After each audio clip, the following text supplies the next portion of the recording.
విశాఖ జిల్లాలో మళ్ళీ ఫ్లెక్సీల వివాదం చెలరేగింది. తమ నాయకుల ఫోటోలు లేవంటూ కార్యకర్తలు అభిమానులు వివాదానికి తెరతీశారు. డబుల్ ఇంజిన్ సర్కార్ అంటూ చెప్పే తెలుగుదేశం నాయకులు తమను అవమానపరుస్తున్నారంటూ జన సైనికులు బీజేపీ శ్రేణులు అసహనం వ్యక్తం చేస్తున్నారు.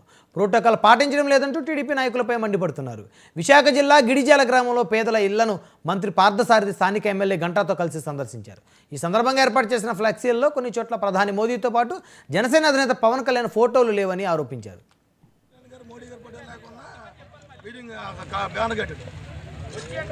మా గౌరవకపోతే పోయారు.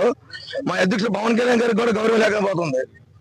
మోడీ గారికి కానీ పవన్ కళ్యాణ్ గారికి కానీ ఇక్కడే కాదు ప్రతి మీటింగ్ లో కూడా మా భీమిలి నియోజకవర్గంలో ఫోటోలు లేక నెట్టడం ఏమనంటే చోట్ల తప్పు అయిపోయిందో అధికారులు చెప్పడం. మరి ఎందుకు కూటమిలో ఉన్నామో లేదో మాకే తెలియట్లేదు. అధికారులు చూసేస్తారు వీళ్ళందరూ కలిసి. దీని మీద మాత్రం తీవ్రంగా ఖండిస్తున్నాం.